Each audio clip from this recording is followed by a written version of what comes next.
What's up, guys? Duster McDangles back here with another video, and welcome back to the NHL preview series here as we take a look at teams for the upcoming season. And we are finally in the Eastern Conference now, starting with the Atlantic Division. In today's episode, we're going to be taking a look at the Montreal Canadiens, how they finished up last year, the moves of players that have left, the players that they have brought in, as well as take a look at projected lines and their contracts. But before we get into today's episode, I want to thank you guys so much for the love and support you've been showing the channel over the last couple of weeks. It has meant the world to me. We're growing like crazy. Be sure to hit that subscribe button. We're looking to hit 500 subscribers before the start of the season. But without further ado, guys, let's go ahead and hop into this episode and take a look at the Montreal Canadiens. Having had a disappointing season last year, considering the fact 2 years ago they were in the Stanley Cup final against the Tampa Bay Lightning, the Montreal Canadiens had a rough season with a record of 22-49-11. They finished with 55 points on the year, which was good enough for a top draft pick this past season. Not very good team stats either for them. 27th for goals for, 32nd for goals against. Their power play was 13.7% with a 75.5% PK. Again, with stats like that and the goals for and goals against being the way they were, you're not going to be high in the league or the standings. Typically, you'll find yourself near the bottom. Now, again, looking at stats for the year, Nick Suzuki, who is their new captain, he only had 61 points in 82 games played. Second on the team was Cole Caulfield. He had 43 points in 67 games played. Mike Hoffman, 35 and 67. Christian Dvorak, 33 and 56.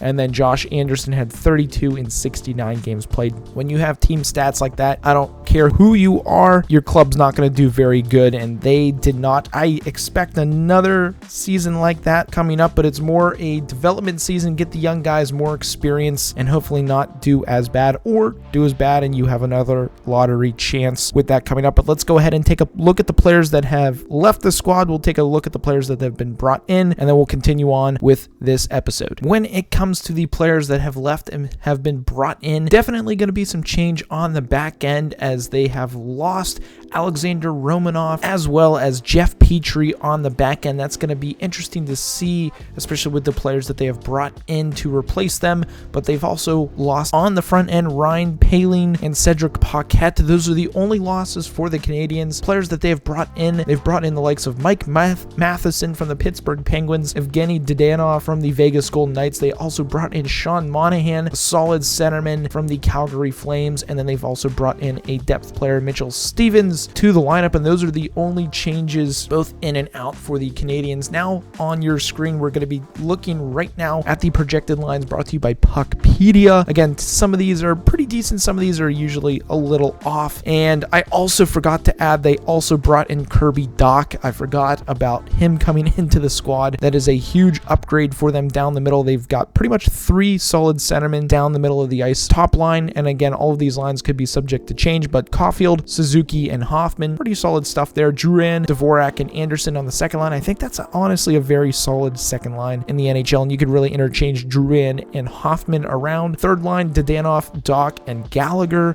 That's a very solid third line. And then you've got on the fourth, Byron, Evans, and Armia. Honestly, again, a very solid lineup. I wouldn't say necessarily any crazy superstars, even though Suzuki, Caulfield are in the making of superstars. They're not to that point yet, and we'll have to see if they can play with the big boys against other NHL first lines to see if they will be superstars in the future. On the back end, Matheson, Savard, Edmondson, Barron, Harris, and Wideman. I think the back end is where they're really going to struggle, considering the fact Savard is now top line. Edmondson, again, solid defenseman, but unknown. Barron, Harris, Wideman. Again, we know a little bit about Wideman, but between the pipes as well, you've got Allen and Montaineer. Again, butchering his last name. I do apologize to the Canadian fans out there, but the back end and the defense are what concerns me. I think the forwards are competent enough, I think, to finish around, let's say, that 65 to possibly 70-point season. But the back end is what scares me with the Canadiens and their goaltender situation. If Allen or their other goaltender get hurt, who knows what could happen. I don't know what they have in the pipeline to back up if there is an injury between the pipes. But man, it could be another rough year for the Canadiens now as we look at their contracts. Honestly, not a whole lot to do. You've got Dadanoff, who's on a 1-year deal, $5 million. They have zero cap space whatsoever. So when it comes to re-signing people, you've got Cole Caulfield, I think is going to be the biggest deal that needs to be done this upcoming off season, or maybe they do it during the season or before the season actually starts. Restricted free agent year. He is 21 years old. They cannot afford to lose Caulfield. He is potentially a face of their franchise other than Nick Suzuki moving forward. Is this the year that if they're doing not so hot, do they move on from Josh Anderson, Brandon Gallagher? Those could be some pieces, or get some other contracts out like Yoel Armia, Christian Dvorak, Mike Hoffman. You could see those players move if they're not doing so well. And even Dadanoff, he is only on a 1-year deal.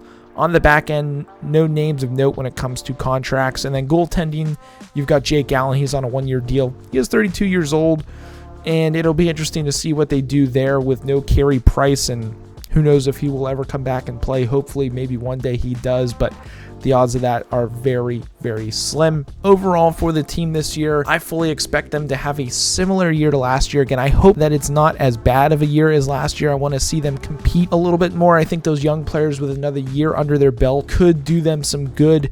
Caulfield, Suzuki, you could even throw Kirby Dach in there for young players. It'd be interesting to see how Dach does in this new environment in Canada in front of the Canadian fans. Who knows if maybe he pops off. Let's see how Matheson does in a New Jersey. I know he had a couple decent years with the Penguins on the back end, especially the last 2 seasons, really starting to come into form. Does he continue that in Montreal, or does he really start to struggle playing first line minutes against top lines in the NHL? Who knows? I'll be interested to see what their goaltending does this upcoming season, if they can stay healthy, and if, let's say, Allen has a big year, do they look to keep him around on a cheap deal moving forward? But overall, I think the Canadiens are going to finish near the bottom of the Eastern Conference. Maybe not 10th, hopefully not 10th for their sake, unless they want a chance at the Connor Bedard sweepskate. Connor Bedard raffle, essentially first team to get him is going to take him for sure this upcoming offseason. So who knows, do they finish above the Devils, the Flyers, the Sabres, the Blue Jackets? Who knows? Depends on how the other teams do this year, but we could see them near the bottom of the table for sure. But I want to hear from you Montreal Canadiens fans out there. What are you guys most excited about this upcoming season? Who are you wanting to see have a breakout year? Is it going to be Cole Caulfield? Is it going to be the new captain Nick Suzuki? Is it going to be Kirby Dach? Is it going to be Matheson? Who do you want to have a solid year to at least point in the right direction that things are looking good for future years to come? Because it's not going to be quick. It might be 2-3 years where Montreal's back in fighting for Stanley Cups in the future. But if you guys have made it to this point in the video, be sure to drop comments, hit the like button, and also subscribe to the channel. We're looking to hit 500 subscribers before the start of the hockey season, so be sure to hit those buttons, guys. But that's going to be it for today's episode. If you did enjoy it, we will see you next time. But as always, I hope you guys have a good one and stay dusty.